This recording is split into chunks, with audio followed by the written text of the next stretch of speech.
Illinois football has been hyped as a possible college football playoff team this upcoming season, but today we discuss what might happen if things don't go our way.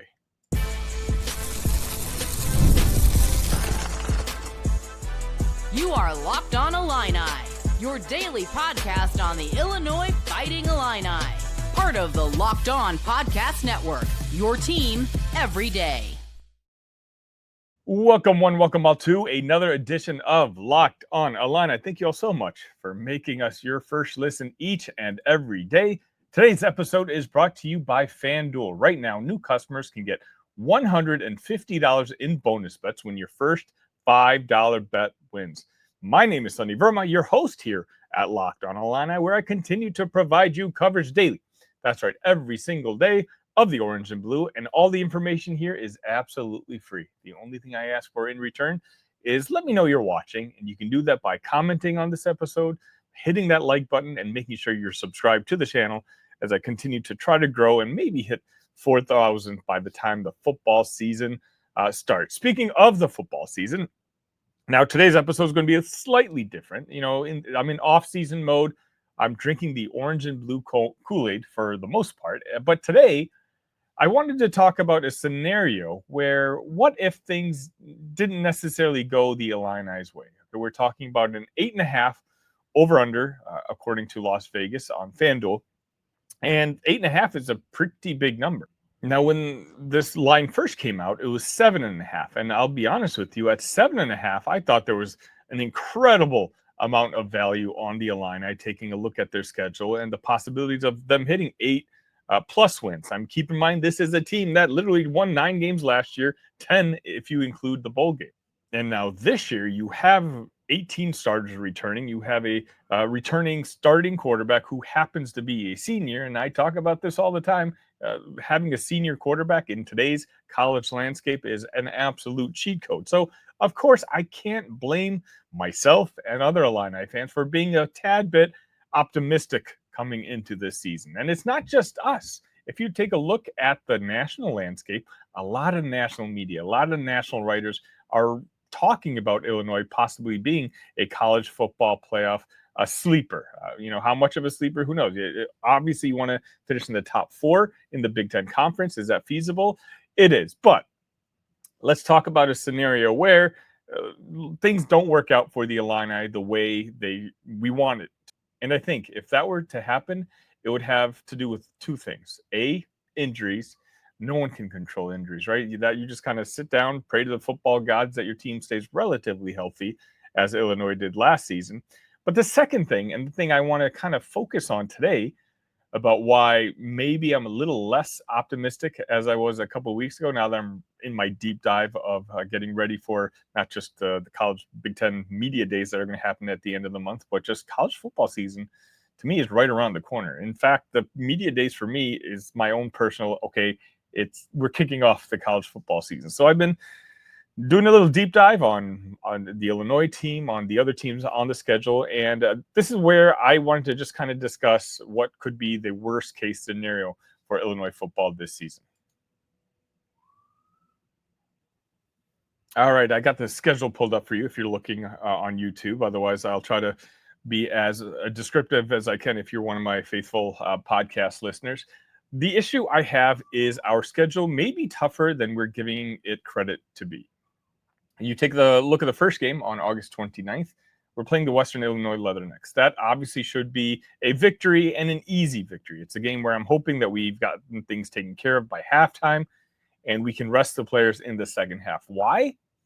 Because I think that week 2 game against the Duke Blue Devils at Durham is going to be quite the challenge. Duke is another team that has been talked about as a sleeper contender in the ACC. I think they're going to be a really solid team, and it bothers me that we're playing them at Durham. Like, this is just going to be a game that's tougher than I necessarily want to have on the Illinois schedule. And so while I think a lot of Illini fans are absolutely overlooking this game, I think when it comes to early in the season that a lot of national shows are going to be talking about this as being one of the marquee out-of-conference matchups in the Power Four. Do I think Illinois is going to win that game? As of now, yes. Do I think they will be favored? I think it's going to be pretty close. I'm not so sure. We'll see how both teams start stacking up once we hear more from camp. But that Duke game is going to be a very tough game. So you're looking at a chance of being 1-1 just in your first 2 games. Now, granted, you should win quite handedly again week 3 against the Western Michigan Broncos. Illinois fares pretty well against MAC teams as of late, so hopefully we'll be able to take care of business there. But then the complicated part of the schedule starts, at least for me. You're talking about an Indiana team that we're going to be traveling to Bloomington. I talked about this last week. I think this game is circled by both coaches and players. They both understand the magnitude of how important this game could be. Hey, if Illinois does end up beating Duke in week 2, then you're talking about an undefeated matchup between 2 Big Ten competitors, 2 of the Cinderella stories from last year. As much as I stand in the camp that I want to see Curt Cignetti prove it to me for 2 years in a row, it's a game that I think Indiana is going to be favored in. And I think a lot of pundits are going to be picking the Hoosiers, especially with all the momentum that they had from last season and hopefully maybe carrying over into this year, because they're going to beat up on the patsies that they're going to be playing in the first 3 games of the season. So then now you're looking at a possibility where Illinois is now sitting at 2-2 in their first 4 games, winning against Western Illinois and Western Michigan, but losing to Duke and Indiana. And now, if you lose at Indiana and you're sitting there at 2-2, look, I know our fan base, our football fan base in particular, is a very fickle bunch. A team that, coming into the season, had college football playoff hopes, now starting the season 2-2 and essentially dashing those hopes. I can see a sense of panic coming in. And then what happens?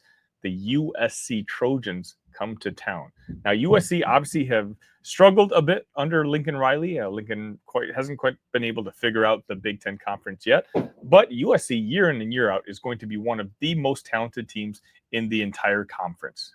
I'm very grateful that this game is in Champaign, but there's absolutely a scenario out there where USC does figure it out under Lincoln, because USC really is one of those teams that can out-talent you. And then if you just have somewhat legitimate coaching behind that, USC is absolutely a team that I think a lot of Illini fans right now might be overlooking. But in this type of scenario, there's a chance that Illinois is staring at 2-3 after their first 5 games. Now, hopefully you're able to take care of Purdue at Purdue, and I'm not even going to chalk this one up as a loss, even in a worst case scenario, because I think Bret Bielema is going to be ready. And he's, especially if they've lost the previous 2 games at Indiana and with USC at home, I think Bret's going to realize that that game against Purdue is almost a must win. Why? Because the following week, the Ohio State Buckeyes, the national champions, by the way, are coming to Champaign. And, most people, let's be honest, are going to chalk that up as a loss. By the way, I will be at that game. So if you're going to be at that game, I'm going to try to set up a Locked On Illini tailgate. If any of you have any tailgating space that you want to offer up, for the community, let me know. I'd love to join you. We'll bring our own food and drinks. But I think even the most optimistic Illini fan is not going to be looking at that Ohio State game and thinking that we're going to come out victorious in it. Could upset happen? Sure. But I would be shocked if Illinois wasn't a 7 to double-digit underdog coming into that game.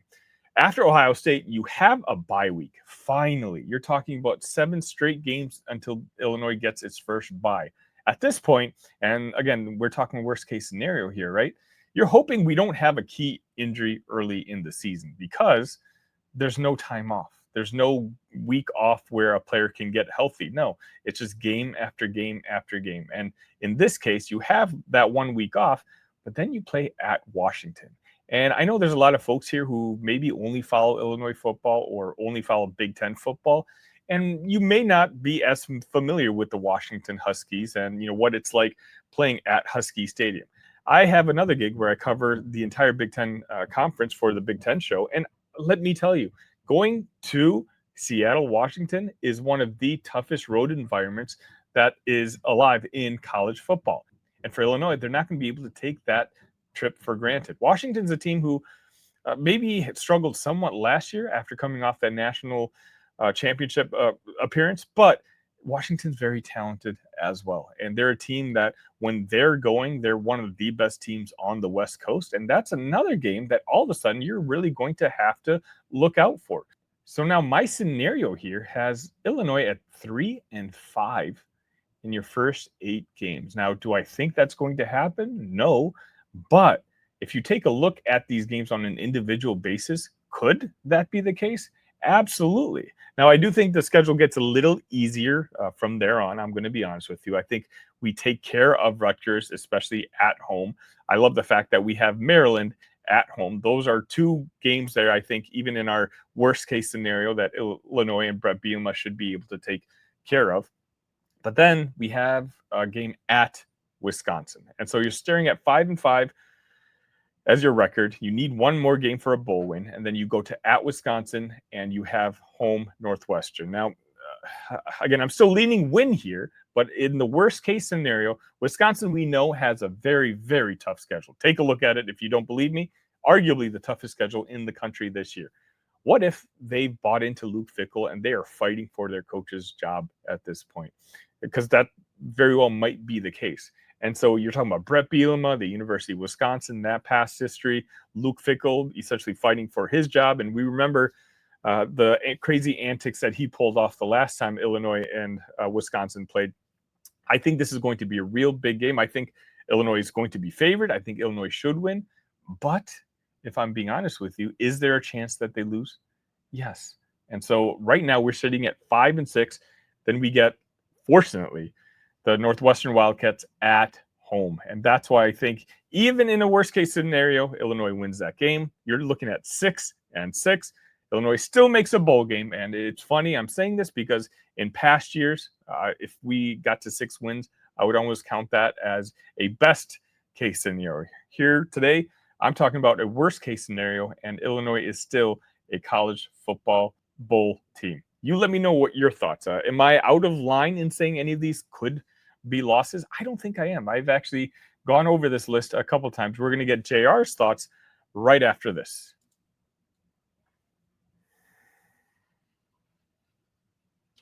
Summer sports are in full swing, and whether you're all about baseball under the lights, golf on the greens, or high-stakes soccer action, FanDuel is the best way to make every game even more exciting.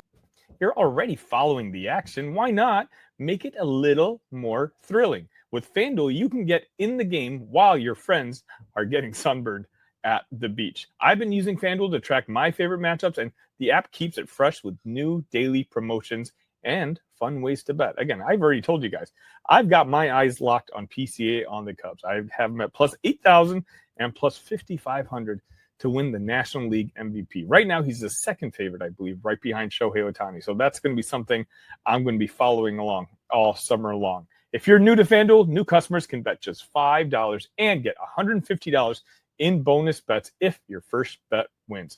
Open the FanDuel app today or visit FanDuel.com/LockedOn to get started.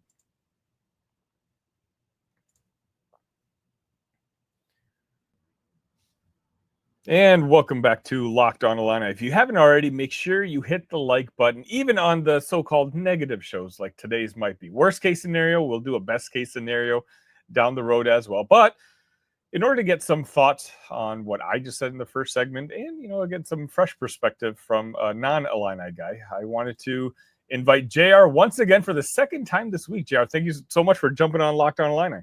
Hey, glad to be here. Appreciate you having me on again, Sonny.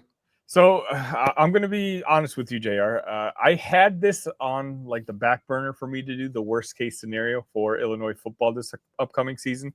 Then I saw you actually did an episode this past weekend about the floors and the ceilings of each football team. So I was like, you know what? If I'm going to have JR on anyway, I'll have him on during this week. I'll record my opinions on what the floor for Illinois is going to be and then get your thoughts on it. I'll refresh your memory. I said the floor for this team was 6-6 with the idea that we had so many 50-50 games go in our favor last year.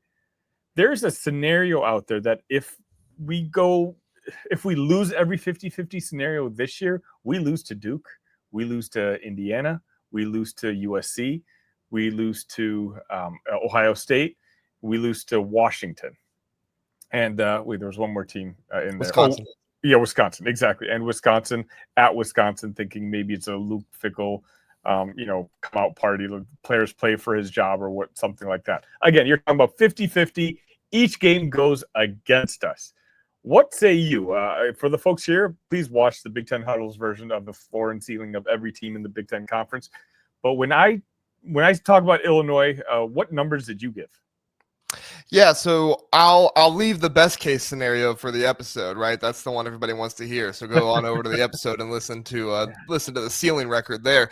Floor record, I actually was a little bit more generous than you. I went 7-5 personally. So one of the reasons why was because I feel like the hardest game on this schedule, and the one that I think is a likely loss, but I'm not writing it off as a loss, is that Ohio State game. I would feel much more differently about it if it was at Ohio State in Columbus, but the fact that it's in Champaign, I don't think it is one that people should just write off as a loss immediately. Ohio State is a team who historically does not do so well coming off of byes, but I also see this team as being one that could be beaten up after going to Washington and then playing Minnesota. If Minnesota gets them a good game, they could also have a hard time there. And then they have back-to-back road games at Illinois, at Wisconsin. Do they start thinking too much about this? We saw what happened to Oregon last year when they had to go on a long stretch of tough games before going at Wisconsin. I think that was more a game of Oregon having issues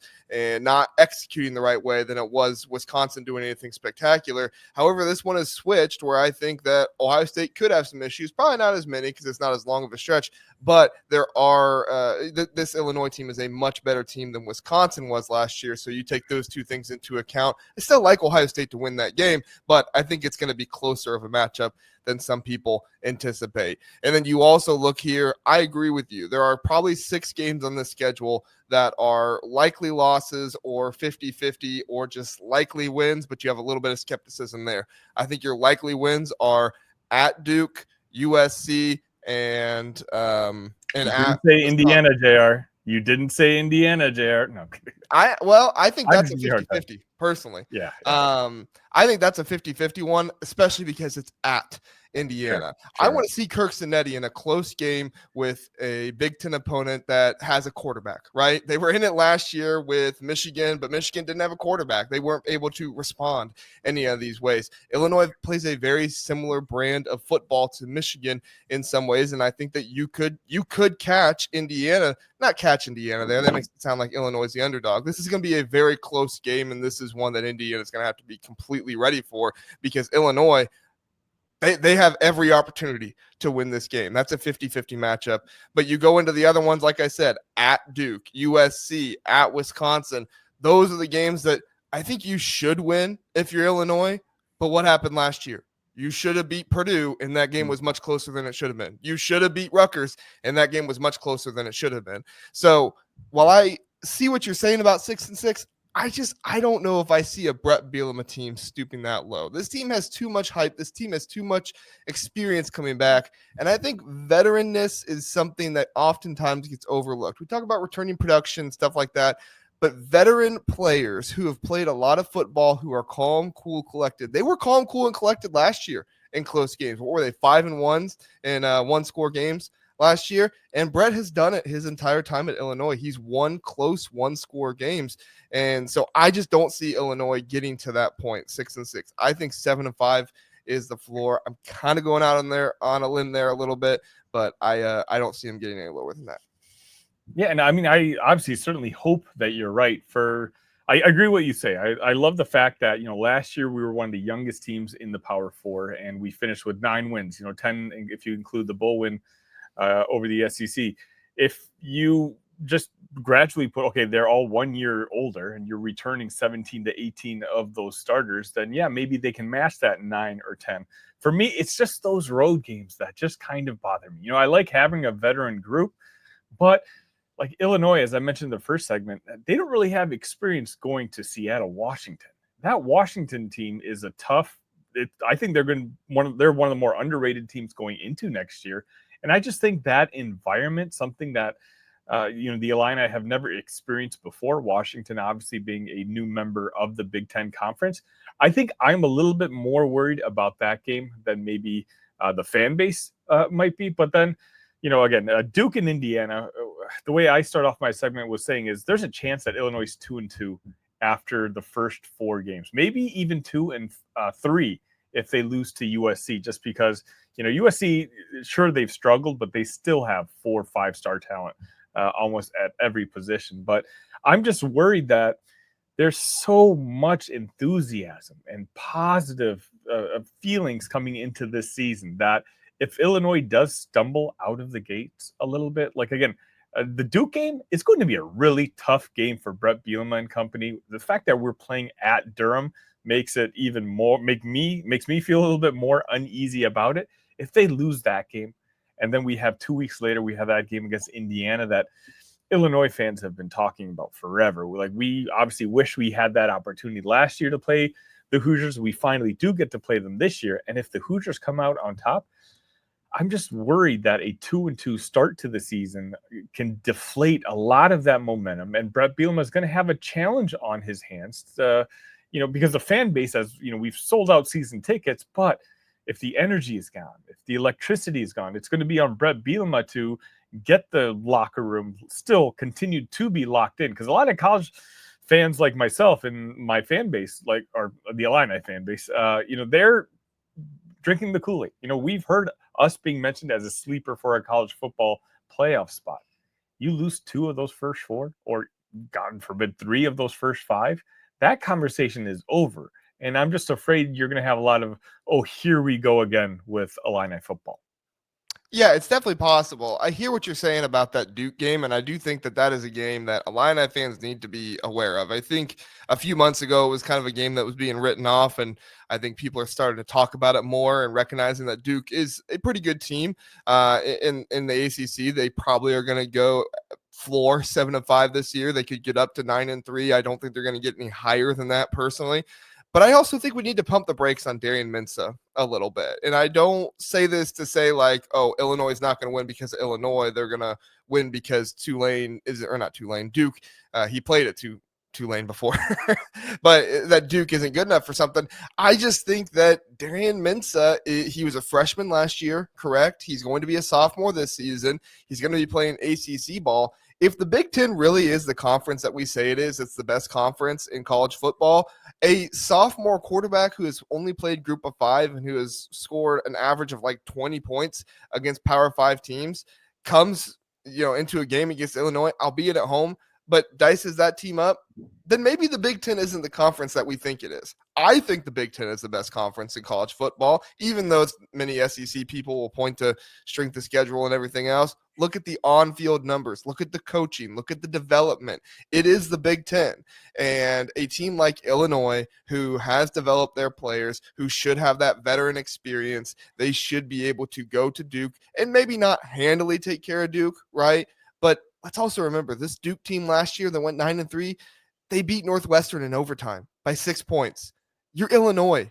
You're better than Northwestern, all right? Sorry, Northwestern fans. Not trying to be a jerk here. No need to apologize on this show. I was going to say, I don't think anybody's going to lose any sleep over that comment. But as far as I'm concerned, Illinois is just on another level than Northwestern is right now. And that same Northwestern team that could barely beat a MAC team last year, this Illinois team is head and shoulders above, and they should be able to take care of Manny Diaz. The matchup I'm looking forward to most of all is Luke Altmaier had his worst game of his career against Penn State when who was the defensive coordinator?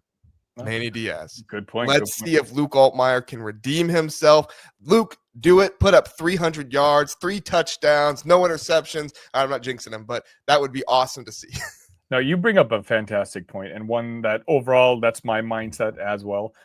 Illinois obviously had a fantastic year last year, but Illinois, if we are the team that we believe that they are, that Bret Bielema has us believing that the Illini are, then these games we need to go in and, again, maybe not hammer them, but win comfortably. If we're supposed to be a top tier, top 5, top 6 Big Ten team, well, then we've got the better players for the most part on both sides of the football, and especially a Bret Bielema coach team. We're returning so much veterans, as you mentioned. I think that's a fantastic point. And again, this is just the worst case scenario episode, so that's why I brought that up. But JR, before I let you go, let the folks know one more time where they can find all your work. You can find me at the Big Ten Huddle, all the content over there, podcast. You can also find my written content at scarletandgame.com. That's an Ohio State site, but I also write for writingillini.com. Had to take a little bit of a break from writing with some stuff going on this summer, but I'm actually going to get right back to it here in July. So head on over there to read more of my content. We've had JR twice this week, and hopefully we'll have him pretty much weekly from here on out. Thank you, JR. Thank you.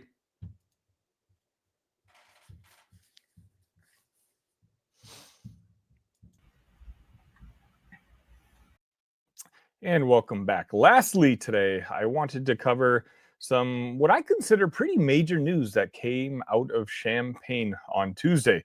I think it can reshape how Illinois competes off the field just as much as they compete on it. On July 8th, the University of Illinois and Learfield, a very massive media company, also a tech company that's behind sponsorships and game day activations all across college sports, announced a first of its kind long-term partnership. And I don't think it's just a contract extension or a press release filler. This is a full-blown strategic overhaul. So what's new? Illinois and Learfield are now combining their sponsorship and NIL operations into a single unified team, with Learfield's staff fully embedded inside the Illinois athletics department. Think about that. NIL deal breakers, sponsor managers, and digital marketers all working directly alongside Josh Whitman's team, not just as partners, but as one. Josh himself had this to say, and I quote, "There's a new era of college sports, and this is the perfect opportunity for us to reimagine our business with an innovative approach. This groundbreaking partnership positions us for success and will benefit our student athletes and fans." So this seems to be about growing NIL opportunities, driving revenue, and doing it in a way that doesn't separate the business from the student athlete experience. Illinois is essentially turning NIL into a strength, not a scramble. You've heard me talk plenty on this show about how NIL is changing recruiting. Well, now Illinois is saying we're not just playing catch up, we're going to be the ones who put together the playbook. So let's talk about impact real. Learfield impacts NIL services. That includes deal making, storytelling, and content creation. They're all going to be embedded now. Illinois athletes are going to have real on-site support to help maximize their name, image, and likeness value. They're also getting dedicated NIL experts and a Learfield Studios content creator working in-house. Think player highlight videos, branded NIL campaigns, and tech-driven platforms like Compass that track and manage deals. And when it comes to data, Illinois is already plugged into FanBase, which is Learfield's fan analytics platform, which has over 2.3 million Illini fan profiles. That means smarter marketing, more efficient sponsorship targeting, and deeper fan engagement. So let me be clear, this isn't just about football or men's basketball. It's a department-wide elevation. Women's sports, Olympic athletes, and every student athlete in this program stand to benefit from direct access to NIL and the sponsorship pipeline. And it builds off the momentum Illinois is already generating, potentially a top 20 recruiting class in football, a recent string of successful seasons in basketball. This new partnership gives Illinois the infrastructure to sustain and grow that success. While other schools are still trying to figure out how to navigate NIL, Illinois is integrating it directly into their business model. Kim Dameron, Learfield's president of sports properties, said it plainly. This partnership allows us to closely collaborate and deliver revenue growth and next-level NIL services in lockstep with the Illinois Athletics Department. So what does that mean? It means more money flowing into the department. It means more NIL for players, and it means smarter and more strategic approach to how Illinois markets itself in this new college sports economy. This is about future-proofing the program, and it's something every Illini fan should be excited about. That's going to wrap it up for this edition of Locked On Illini. Thank you all so much. I hope you can hit that like button for me and make sure you can send this to other Illini fans in your life. Again, if you have a content idea, it's the off season. Send me an email at talkillini@gmail.com. Find me on your favorite social media, whether it is Locked On Illini or Talk Illini. I handle both those accounts myself, so I'm always looking to respond with the community. Until next time, ILL. Love you guys.